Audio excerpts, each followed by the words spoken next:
What's up, guys? This is BC Builds here, showing you a few new machines. Well, two new builds and one. My color packer, I changed out the coils on it. This is a cast iron frame, generic frame. I carved it just like the black one. This one I painted. It's got a light blue to purple fade. Did it with an airbrush and spray paint. It's not my best job. I'm not a painter. Ringmaster 20 gauge front and back spring, both short. Copper binding posts and a copper black oxide copper contact screw. A hex screw for the thumb vise, just a wing nut for the tube vise, nothing special. This one does not have the phono jack power cord thing on it yet, but this actually has shorty coils that have been stilted up with washers. I'm going to use copper round bar, or actually brass round bar stock, the same shit you make contact posts out of. Just haven't been drilled yet. I've been measuring them out, so you don't have to see all these washers. It'll be nice copper. These are Luo's tattoo machine coils, which are a Chinese machine, but these coils are amazing. I would have left them on the other machine, but the machine is just too short to fit with disposable grips and tubes, and that's primarily what I use for the most part. I do use steel grips sometimes. Just kind of getting lazy at this point. Don't really like autoclave and shit if I don't have to. Cleaning the machines is enough. But these cores, or the coils, actually have iron cores, T-tops, pure copper wire. It's not that fucking aluminum plate or aluminum copper plated wire. This, I had to switch out the capacitor in it. It's a 33 UF 45 volt or 50 volt or whatever it is, because I had a 47 UF, which is more for shader. They are 10 wraps, but they're stilted, so they're pretty much equivalent to what an 8 wrap is.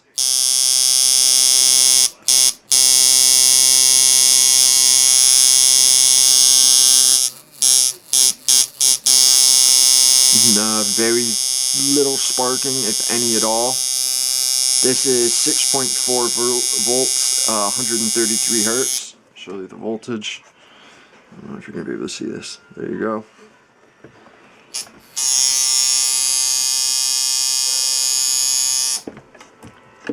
So you can see how that one runs. I love this machine. I put the shorty coils on it. I could have just put full 8 wraps on here, but the shorties were a little lighter, and this is a heavy frame. Now it sits at 8 ounces with these. It was, 8.6 with the 8 wraps. So just take a little weight off. That's just going to be another liner. Don't really need it. I'm probably not going to use it. My liner is a Sova. But just for the shits and giggles, I like building machines. Let me switch out clip cords for you guys.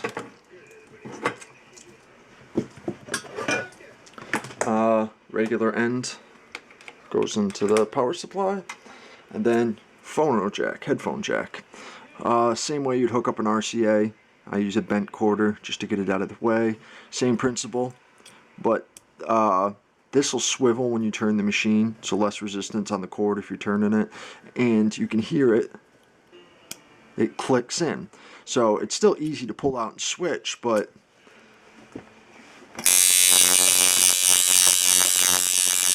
if you did that with RCA, it'd probably wiggle out. That's at 6.4 volts, and that's way too high for the color packer. This color packer hits like a monster. It had full 10 wrap coils on it, and when I was fucking around with it, I snapped one of the wires. I actually dropped it and got it hung up on something. So I ended up ordering another pair of these Ringmaster coils. They're the same ones I have on the black liner, 10 wrap stilted in the back. I'm not really picky on coils. I buy them because they look cool.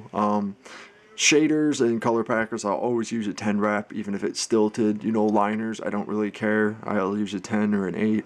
It's not really big of a difference for me. Liners, they don't need all the hitting power in the world, but having 10 wraps isn't going to make them too powerful. It's all really in the springs and the geometry of the frame.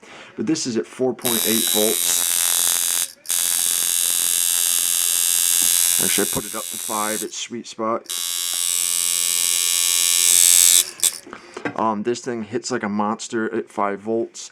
These are Ringmaster coils, Ringmaster 18 gauge rear, short spring, and then a long 16 in the front, outstretched contact screw that's all brass contact screw, and a brass rear fucking binding post with the phono jack.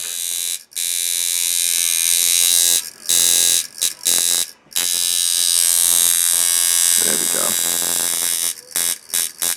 Screws coming a little loose on it. It's not really tightened down yet, so it's making weird noises. It's not completely tuned. I gotta reshim it. The coils are a little off. New set of coils that don't fit exactly perfect. You can see how hard that's hitting at 5 volts. That's a good start. Definitely one of my favorite machines. This is a Infinite Irons frame, I believe. I think it's Infinite Irons. Number 31. You're not going to be able to see it. It's behind there. This is an old machine. This is about 10 years old, I believe. 10, 11 years old. This was handed down to me from my mentor, my teacher, slash boss.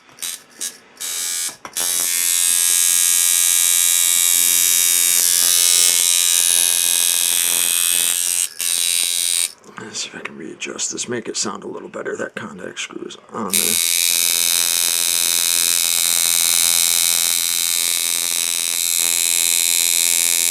That's running at 108 hertz, 50% duty. It's not bad. It's not bad for not having it tuned in yet. I'm kind of mad I broke the other coils. I didn't want to have to buy another set. It did give me an excuse to buy these. They're not that expensive. Ringmaster coils are amazing, and they're only $25 compared to some that are $45. And they do come with a capacitor. This one came with a 47 UF. Badass machine. I'll never use another color packer. Some of the machines I show you aren't my daily runners, but this one comes back and forth to work with me. It's got sentimental value. It was my first machine, and it just runs fucking beautifully. I would never leave this one at work. The rest of them, you know, are all expensive and some one-off machines, but if they get stolen, you can replace those. I can't find another one of these machines anywhere, the frame at all, and you know, even if I did get one, it wouldn't be this one. And this was given to me, and this means more to me than any other machine. And then here's this machine. You guys might have seen another one like this in my last video. It was a gray wash liner, or shader, sorry about that. This is almost exactly the same machine. It has the same coils on it, except for this has white coil wire, and this one has the phono plug instead of RCA. I'm going to switch out the shader too. And I think this has a different contact screw and maybe different binding posts. I'm not sure, but everything else on it is the same. Same hand wrap coils. Essex 24 gauge, red wire, red sheath wire, enamel coating. They are iron cores. They're not T-tops on this one either. I didn't really need them because it's got a super light and thin armature bar. The coils are actually wider than the armature bar, so I just didn't like that. This has the other one has a 47 UF. This has a 33 UF capacitor. You can see built right into the frame. The plug. It's a little low. This is at 6.5 volts. 139, 140 hertz, 59% duty. No sparking at all on this. Beautiful liner, and this one's super light. All the weight in this is in the coils and on the base plate. This machine is, I think, 5.8 ounces. Unloaded, loaded, it's like 6.8 or something. I'm not sure. The reason why I built another identical one, same pressed steel frame, another just random base plate. I made the frame, not the bottom plate. The armature bar I cut out and fluted it a little bit and shaved it down. The penny, you know, on the top, nothing special. The gray wash shader, I actually am giving it to my mentor. He liked it a lot, liked the color, loved the way it ran, and he asked me to build him a liner, so I built this. But it's not completely ready yet. I'm not 100% happy with the way it's running, even though it does run beautifully as it sits. There's always room for improvement. I don't think the coil is 100% flush with the armature bar in the front. You know, you can see it looks perfect, but I'm going to file it down. It's the last thing to do. And that's about it, guys. No other builds, nothing special. Just these 3 machines. My little kids, basically. All my machines. I sell some of my machines to my coworkers. I don't sell them online. I don't look for a profit. selling them just gives me a chance to recoup some money and buy more shit and build new machines. It's just a hobby. Most of the machines I build, I don't use. I'm still set in my ways. I've been using the same machines for about a year now. My silver liner, and then this I do use. This is my color packer. I don't do a lot of color. Most of my work is black and gray, but this does work for sinking dark black, and I can kind of tune it out to make it a gray wash shader, but this will not put the light shades in. Too heavy in an armature bar. It just hits way too hard to do, smooth gradients. That's more solid black in color. Sculpting liner, I wouldn't go over anything with 7 with this, and this, even with the shorty coils, this thing will run up to like a 14 round. I'm assuming so. It just hits insanely hard. I haven't tested this at all yet on skin. That's it, guys.